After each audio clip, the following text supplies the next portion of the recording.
Hey everyone, and welcome to this explainer. Look, if you've ever stared at a stack of government paperwork and just felt totally overwhelmed by all the requirements for the Oregon WIC program, you are absolutely not alone. Today, we're going to demystify the entire application process step by step. We'll break down exactly how you can confidently secure these vital nutritional benefits for your family. WIC is just an incredible resource, and we're going to make navigating it as simple and straightforward as possible. Right off the bat, let's dive in by busting a couple of huge myths that might actually be holding you back. Do you think WIC is strictly just for moms? Or maybe you assume you have to be a U.S. citizen to even apply? Well, let's clear that up right away. The truth is, dads, grandparents, foster parents, and legal guardians are all fully authorized to apply for and manage WIC benefits for the kids in their care. And a super important point to remember, United States citizenship is absolutely not a requirement to participate in the program. So, here is our game plan for today. We'll be covering understanding WIC and eligibility, gathering your necessary documents, the step-by-step application, tips in avoiding mistakes, and finally, next steps and support. All right, let's kick things off with Section 1, Understanding WIC and Eligibility. Just the basics.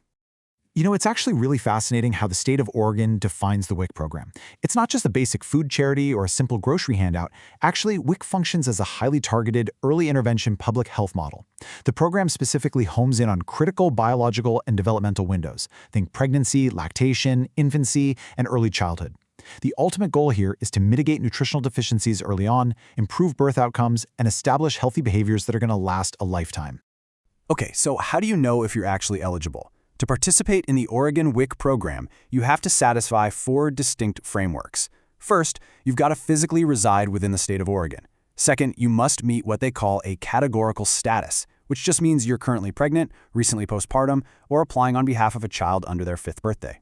Third, you have to meet specific household income limits. And fourth, you must have a documented nutritional need or risk. Don't worry about that last one too much. A certified professional will help determine that for you during your clinical intake. Let's talk numbers for a second. The crucial point when it comes to those income limits is a specific threshold, 185%. Your household's gross income has to fall below 185% of the federal poverty level. But here's the cool part. Oregon has a remarkably progressive policy mechanism in place.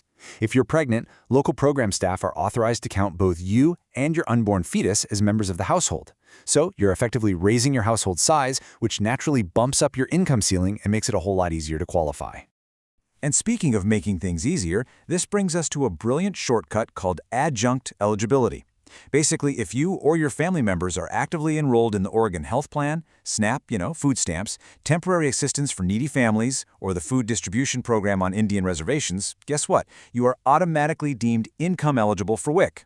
It completely cuts through the red tape and dramatically speeds up the approval process. Before we move on to the literal paperwork, I want to share a statistic that really surprised me. 71%. That is the percentage of Oregon WIC families who are currently employed. WIC is explicitly designed to help working families who just need that extra early intervention nutritional support to thrive. Knowing that really helps normalize the process, right? It significantly reduces any stigma you might feel about reaching out for these benefits. Moving right along to Section 2, Gathering your necessary documents. What to bring. Let's break down the exact paperwork you need to compile for your intake appointment. It's kind of like a matching game. You need to gather one approved document for yourself, say an Oregon driver's license or OHP card. You'll also need one identity document for each child you're enrolling, like a birth certificate or an immunization record. Next, you need one proof of physical residency, like a utility bill showing where you live. And lastly, one proof of income, like a month of recent pay stubs. Just pick one item from each of those 4 categories, and honestly, your paperwork is pretty much done. All right, Section 3, the step-by-step application. Making it happen. So how does this whole enrollment process actually work? It takes you from initial outreach all the way to clinical certification. Phase 1 begins with a simple preliminary self-screening. You can use online eligibility tools just to get an estimate of where you stand, but keep in mind, that doesn't count as a formal application. Step 2 is submitting an official online interest inquiry form, or, if you prefer, simply calling 211 or your local county health department. Step 3 is the administrative routing. That's just a fancy way of saying local clinic staff will retrieve your inquiry and actually contact you to schedule that intake appointment. Fast forward to the appointment itself. Here is exactly what you can expect during that clinical intake. Step 1 is the standard check-in, where staff record your demographics and verify those documents you brought. Step 2 involves quick biometric measurements, literally just standard height and weight for you or your child. Step 3 is a biochemical hemoglobin test. It sounds intense, but it's really just a rapid finger prick blood test to screen for iron deficiency anemia in postpartum individuals and kids over 12 months. Finally, Step 4 is a nutritional risk assessment, where a certified pro will chat with you about your dietary history and work with you to create a customized family health plan. Now for Section 4, tips and avoiding mistakes. Let's navigate some of those common pitfalls. Listen up, because there's a strict programmatic rule you really need to know about to avoid annoying delays. We mentioned earlier that SNAP enrollment automatically qualifies you for WIC, right? Well, you have to prove that enrollment with an official award letter or digital system verification. Showing them the physical Oregon Trail EBT card in your wallet is absolutely never accepted as legal proof of enrollment.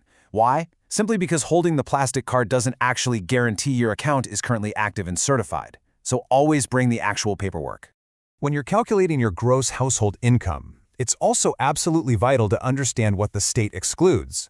Countable gross income includes standard stuff: cash wages, Social Security, alimony, unemployment.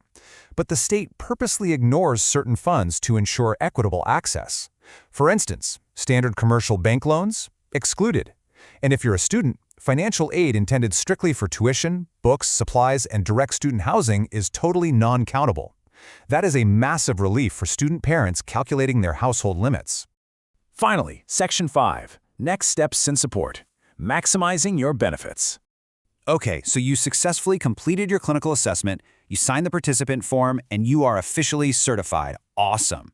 What happens now? Step 1 is activating your household WIC card.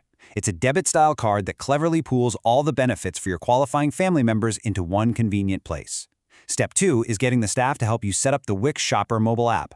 This app is an absolute lifesaver for scanning barcodes at the grocery store to instantly see if items are WIC approved. And Step 3, to maintain your active status, you'll need to schedule and complete some required nutritional education classes during each 6-month certification period. But wait, what's really amazing is how Oregon WIC integrates with other community resources to support a totally holistic approach to your family's well-being.